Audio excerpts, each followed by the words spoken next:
What's up guys? Good morning guys. Dito po tayo ngayon sa bukid. Dito po sa Urdaneta City at boundary ng Lawak.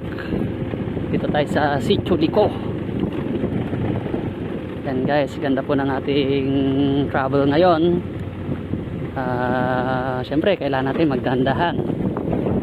Medyo mainit ang panahon, kaya huwag mainit ang ulo. Kailangan relax lang. Saan na kaya tayo dito banda? Medyo baka maligaw na ako. So ito po yung isang shortcut guys kapag galing ka ng Liko, Tamantilis. Ito po yung shortcut na po papuntang Yat-Yat. Itong daan na to guys papunta na po sa barangay hall nila. Kaya sa mga hindi po kabisado tong lugar na to, para hindi kayo mapalayo, ito po yung pinakamadaling ruta. Yan, medyo mainit ang panahon.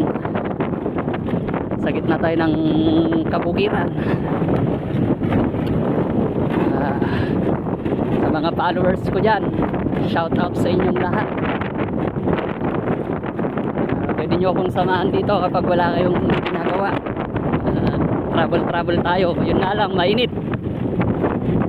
Pero maganda naman ang mga tanawin. Ayan, yan yung nakikita nyong daan na yan. Kwan na po yan. Yat-Yat na po.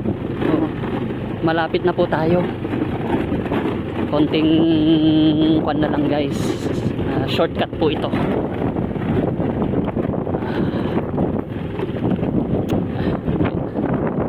Pero medyo nagugutom na rin ako guys. So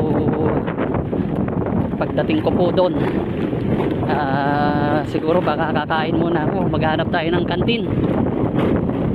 So kung pwede naman yung mga mababait dyan, makikain na po kami. Mga may okasyon dyan, may birthday, baka naman pasalat naman kayo dyan. Yan guys, oh ganda, nakita yung mga pananim, mga palay dyan, pero na-harvest na guys. Ayan, ito na guys, Yat-Yat na po ito guys. So back to you guys, shoutout po, mamaya po ulit. I love you all. Woo!